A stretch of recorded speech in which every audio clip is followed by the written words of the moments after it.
Satanás não quer que o povo de Deus cresça, que se multiplique e que se fortaleça. Eu te cumprimento com a paz do nosso Deus, com a paz do nosso Pai, o Pai de Jesus Cristo, nosso Salvador. Amém? Meditando em Êxodo, capítulo 1, versículo 8, a palavra de Deus nos diz o seguinte: nesse meio tempo, levantou-se um novo rei no Egito, que não havia conhecido José. Ele disse ao seu povo: eis que o povo dos filhos de Israel é mais numeroso e mais forte do que nós.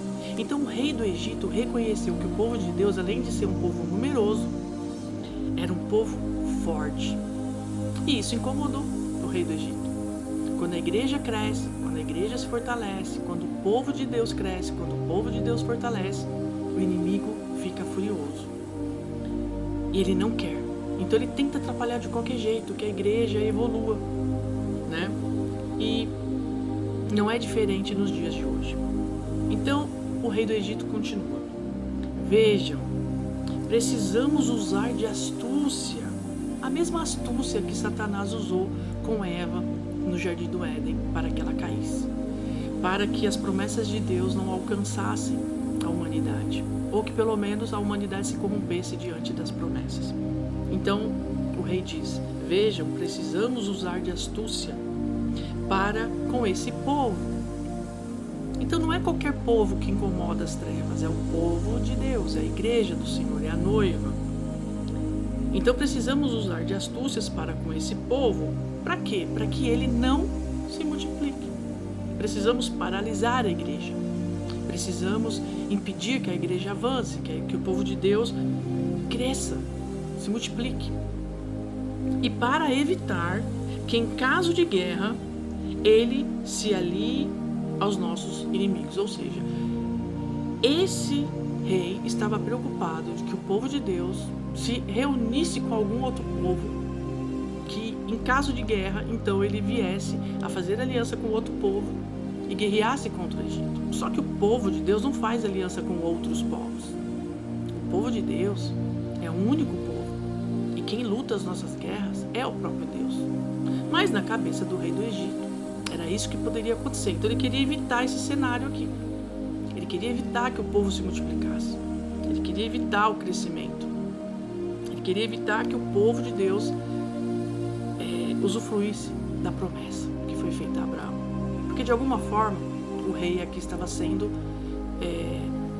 manipulado pelo nosso grande adversário. E nós sabemos quem é. Por isso precisamos orar e vigiar. Então os egípcios começaram a oprimir, a sobrecarregar, a cansar o povo de Deus. E não é hoje que acontece? No nosso governo, em muitas religiões, líderes que aprisionam o povo de Deus, que torna cansativo a nossa trajetória, sabe, que invertem os valores bíblicos, que não se apoiam nas escrituras, mas que olham para os seus próprios objetivos pessoais. E quando o povo de Deus, que não é massa de manobra, mas que pensa, que raciocina, que equaciona, que ora, que se posiciona, que cresce, que se desenvolve na doutrina de Cristo, esse povo é o que incomoda. E o inimigo não quer que cresçamos. Ele não quer que cresçamos em conhecimento, na palavra, na fé, na ousadia, na esperança. Mas Jesus, ele diz que nós temos que nos alegrar na salvação, porque ele venceu o mundo, apesar de termos aflições. Mas o fato é que Deus está cuidando e zelando pelo seu povo. E nós precisamos agir.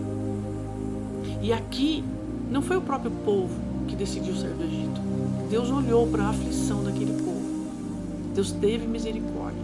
E Deus levanta Moisés para que aquele povo fosse retirado da terra da escravidão. E Jesus veio para fazer o mesmo projeto de salvação que Deus tinha aqui nessa época.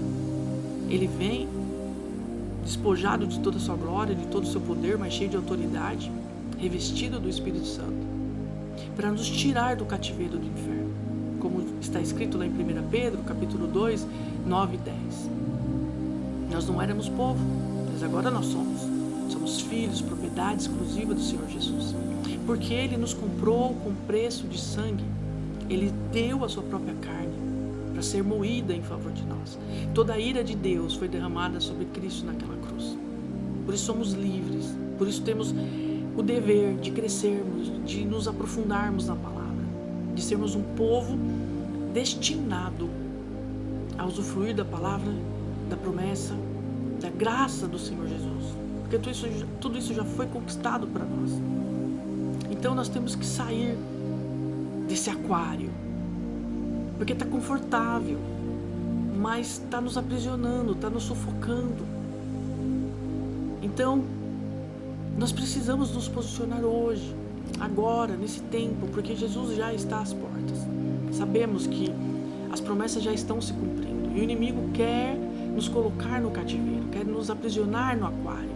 Parece que é uma situação muito cômoda, muito tranquila, porque afinal de contas ele vem de vez em quando, limpa o aquário, dá uma ração e está tudo certo.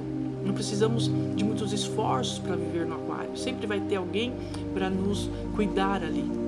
Só que Deus nos chama para mergulharmos em águas mais profundas, em águas abertas, para lançarmos voos mais altos, mais ousados, pregarmos a palavra, alcançarmos vida.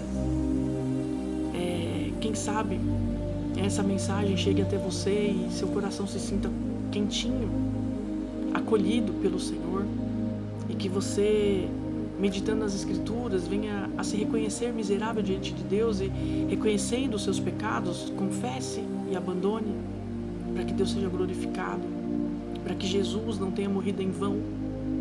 Porque quando nós não reconhecemos os nossos pecados, nós crucificamos Cristo novamente e a crucificação parece algo em vão, algo banal, algo que não faz o menor sentido. Mas para aqueles que creem em Jesus, para aqueles que têm o seu coração forjados pela palavra, que é poder para nos tornar filhos de Deus, então nós temos uma outra consciência e nós crescemos. Somente precisamos tomar uma decisão hoje.